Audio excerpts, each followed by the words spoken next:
সাগর Rooney হত্যা মামলায় তদন্ত থেকে র‍্যাব বাদ, বলছে হাইকোর্ট। জানাবো যেভাবে ভারত পালিয়ে যান ওবায়দুল কাদের। আরো জানাবো বাংলাদেশিদের ভিসা দেওয়া নিয়ে নতুন বার্তা ভারতের। এবং সর্বশেষ জানাবো যেভাবে ভারত পালিয়ে যান শামীম ওসমান ও নওফেল। শুনছিলেন সংবাদ শিরোনাম, এবারে বিস্তারিত। সাগর রুনি হত্যা মামলায় তদন্ত থেকে র‍্যাব বাদ, বলছে হাইকোর্ট। সাংবাদিক দম্পতি সাগর সরোয়ার ও মেহেরুন রুনি হত্যা মামলায় তদন্ত থেকে র্যাপিড অ্যাকশন ব্যাটালিয়নকে বাদ দেওয়া হয়েছে। বিচারপতি ফারাহ মাহবুবের নেতৃত্বাধীন হাইকোর্ট বেঞ্চ নির্দেশ দিয়েছেন। হাইকোর্ট আরও নির্দেশ দিয়েছেন, তদন্তের জন্য স্বরাষ্ট্র মন্ত্রণালয়ের অধীনে উচ্চ পর্যায়ের টাস্ক ফোর্স গঠন করতে হবে। 6 মাসের মধ্যে তদন্ত রিপোর্ট দাখিল করতে হবে। আজ সকালে সাংবাদিক দম্পতি সাগর ও রুনি হত্যা মামলার তদন্তের দায়িত্ব থেকে র্যাবকে সরিয়ে দিতে আবেদন করে রাষ্ট্রপক্ষ। বিচারপতি ফারাহ মাহবুবের নেতৃত্বাধীন হাইকোর্ট বেঞ্চে এ আবেদন করা হয়। একই সঙ্গে স্বরাষ্ট্র মন্ত্রণালয়ের অধীন 3 সদস্যের একটি টাস্ক ফোর্সকে এই ঘটনা তদন্ত করতে বলা হয়েছিল। এর আগে সাগর রুনি হত্যা মামলায় প্রথমবারের মতো আইনজীবী শিশির মনিরকে নিয়োগ করেন মামলার বাদী ও রুনির ভাই নওশের আলী রোমান। প্রসঙ্গত 2012 সালের 11 ফেব্রুয়ারি রাতে ঢাকার পশ্চিম রাজাবাজারে এ সাংবাদিক দম্পতি তাদের ভাড়া বাসায় নির্মমভাবে খুন হন। পরদিন ভোরে তাদের ক্ষতবিক্ষত লাশ উদ্ধার করা হয়। ওই বছরের 12 ফেব্রুয়ারি রুনির ভাই নওশের আলী রোমান বাদী হয়ে শেরেবাংলা নগর থানায় মামলা করেন। প্রথমে মামলাটি তদন্ত করেন শেরেবাংলা নগর থানার একজন কর্মকর্তা। এরপর 16 ফেব্রুয়ারি মামলা তদন্ত ভার পড়ে গোয়েন্দা পুলিশের উত্তরের পুলিশ পরিদর্শক মোহাম্মদ রবিউল আলমের উপর। 2 মাস পর হাইকোর্টের আদেশে মামলাটি তদন্তের দায়িত্ব দেওয়া হয় র্যাপিড অ্যাকশন ব্যাটালিয়নকে। সেই থেকে প্রায় 12 বছরে 111 বার সময় নিয়েও তদন্ত প্রতিবেদন দাখিল করতে পারেনি সংস্থাটি। যেভাবে ভারত পালিয়ে যান ওবায়দুল কাদের। ছাত্র জনতার অভ্যুত্থানে শেখ হাসিনার নেতৃত্বাধীন সরকার পতনের পর সাবেক মন্ত্রী এমপি সহ আওয়ামী দোসরদের অনেকেই দেশ ছাড়তে মরিয়া। দালাল সিন্ডিকেটের হওয়া সহায়তায় কেউ কেউ ভারতে ঢুকতে কোটি টাকাও দিয়েছেন, তবে 20 লাখের নিচে কেউ ঢুকতে পারেননি। কেউ আবার খুইয়েছেন মোটা অঙ্কের নগদ টাকা ও ডলার। কাউকে দিতে হয়েছে জীবনও, তবু ভারতে পালানোর মিছিল থামছে না। এর সুবাদে ভারত বাংলাদেশ সীমান্তের বিভিন্ন পয়েন্টে থাকা চিহ্নিত দালালদের পোয়াবারও। অভিযোগ আছে ভিআইপিদের অনেকে পার হওয়ার সময় দুদেশের প্রশাসনের লোকজনের সহায়তা নিয়েছেন। যদিও এ বিষয়ে কেউ মুখ খুলতে নারাজ। আওয়ামী দোসরদের সাজানো প্রশাসন হওয়ায় কৃতজ্ঞতা প্রকাশ করতে অনেকে তাদের নির্বিঘ্নে দেশ ছাড়তে সব ধরনের সহায়তা দিয়েছেন এবং এখনো দিচ্ছেন। হাসিনা পালিয়ে যাওয়ার পর 5ই আগস্ট মধ্যরাতে খোদ আওয়ামী লীগের সাধারণ সম্পাদক ওবায়দুল কাদের যশোরে যান। সেখানে তাকে গুরুত্বপূর্ণ একটি নিরাপদ স্থানে আশ্রয় দেওয়া হয়। পরদিন তিনি বিশেষ প্রহরায় সীমান্ত অতিক্রম করেন। বিষয়টি যশোর ও বেনাপোলের বেশ কয়েকটি দায়িত্বশীল সূত্র নিশ্চিত করেছে, তবে তার পরিচয় প্রকাশ করে কথা বলতে নারাজ। এছাড়া 7ই আগস্ট রাজশাহী সিটি কর্পোরেশনের সাবেক মেয়র খায়রুজ্জামান লিটন ও বিতর্কিত পুলিশ কর্মকর্তা বিপ্লব কুমার সরকার সহ আরো বেশ কয়েকজন বেনাপোল সীমান্ত দিয়ে ভারতে ঢুকেছেন। এমন খবর নিশ্চিত হওয়ার পর স্থানীয় বিক্ষুব্ধ লোকজন বিক্ষোভ করেন। সংশ্লিষ্টরা বলছেন, ছাত্র আন্দোলন শুরু হলে নিজস্ব অস্ত্রধারী বাহিনী নিয়ে মাঠে নামেন যশোর 1 আসনের সাবেক এমপি শেখ আফিল উদ্দিন।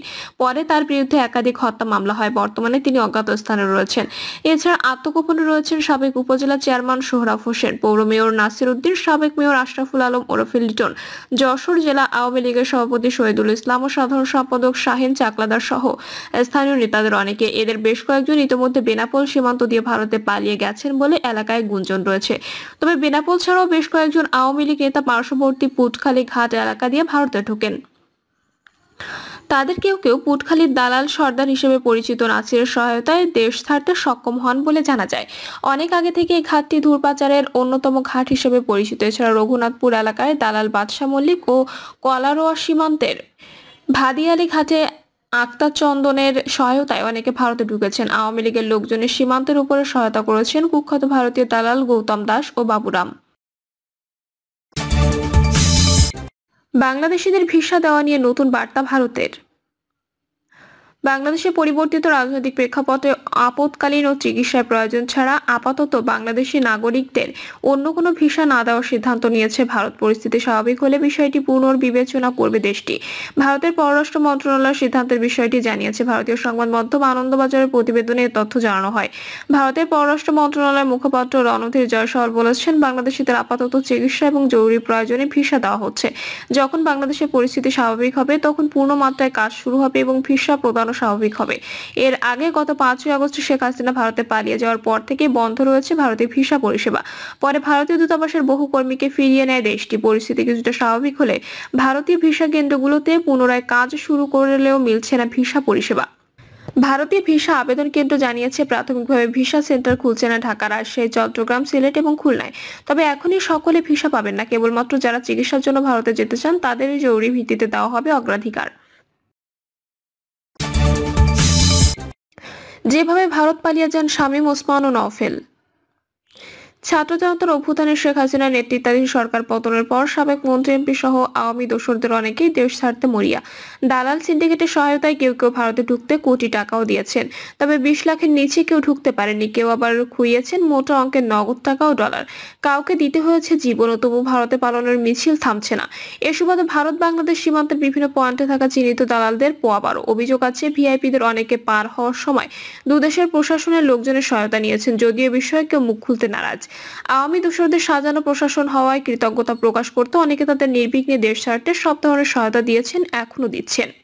সরকার পতনের পর সাতক্ষীরা অঞ্চলের ভোমরা সীমান্ত পথে ভারতে পালানোর সময় আওয়ামী লীগের একাধিক নেতাকর্মী জনতার হাতে আটক হন।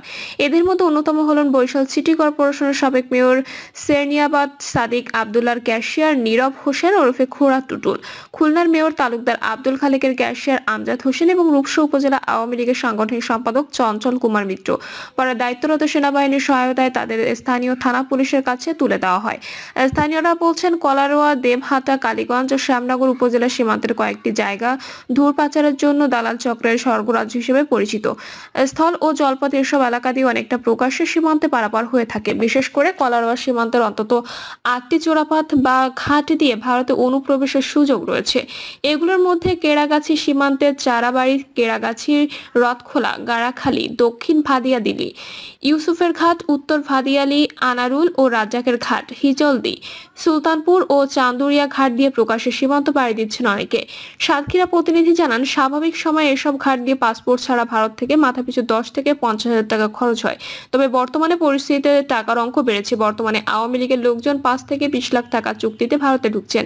নির্দিষ্ট টাকা পেলে দালাল চক্রের সদস্যরা নৌকাযোগে নির্বিঘ্নে ভারতে পৌঁছে দেওয়ার ব্যবস্থা করে। পরে ভারতীয় অংশের দালালরা গোপন পথে শহরের যাওয়ার বাস রুট দেখিয়ে দেয়। কেউ কেউ ভারতে গিয়ে মাস চুক্তিতে কার বাসা বাড়িতে নিরাপদে থাকবেন সে ব্যবস্থাও করে দেওয়া হচ্ছে। জানতে চাইলে কলারোয়ার ভাদিয়ালি সীমান্ত এলাকার বাসিন্দা লুৎফর আলী বলেন, সন্ধ্যার পর থেকে এলাকা অরক্ষিত থাকে। এ সময় গাড়িতে করে বহিরাগত অনেকেই আসেন। তাদের কেউ কেউ সীমান্ত পাড়ি দিয়ে ওপারে যাওয়ার চেষ্টা করেন। তবে আওয়ামী লীগের নেতারা এ পথে ভারতে ঢুকছেন জানার পর স্থানীয় বাসিন্দারা সতর্ক অবস্থায় আছেন। সন্দেহভাজন কাউকে দেখলে বিজিবি ক্যাম্পে খবর দেওয়া হচ্ছে। সূত্র জানায়, সরকার পতনের পর সাবেক মন্ত্রী এমপি সহ রাজনীতিকদের মধ্যে যারা ভারতে যেতে সক্ষম হয়েছেন তাদের মধ্যে অন্যতম সাবেক শিক্ষামন্ত্রী মহিফুল হাসান চৌধুরী, নওফেল, নারায়ণগঞ্জের আলোচিত এমপি শামীম ওসমান ও আওয়ামী লীগের দপ্তর সম্পাদক বিপ্লব বড়ুয়া। এদের মধ্যে শামীম ওসমান দিল্লিতে এবং নওফেল ও বিপ্লব বড়ুয়া পশ্চিমবঙ্গে বারাসাত এলাকায় অবস্থান করছেন বলে জানা গেছে। জানা যায়, দালালদের সহায়তা 8ই সেপ্টেম্বর নওফেল ও বিপ্লব বড়ুয়া ভারতে পৌঁছান। পরে তারা বারাসাত এলাকায় চট্টগ্রামে জন্ম নেওয়া ভারতীয় নাগরিক জনৈক জুয়েলের বাড়িতে গিয়ে ওঠেন। এক পর্যায়ে ভারত চিকিৎসাধীন বিপ্লব বড়ুয়ার ভাই এবং চট্টগ্রাম মেডিকেল বিশ্ববিদ্যালয়ের উপপরিচালক বিদ্যুৎ বড়ুয়া সেখানে এসে তাদের সঙ্গে যোগ দেন। প্রিয় দর্শক, এই ছিল এখনকার সর্বশেষ সংবাদ। আপডেট সব সংবাদ পেতে চ্যানেলটি সাবস্ক্রাইব করে বেল আইকনটি ক্লিক করে রাখুন।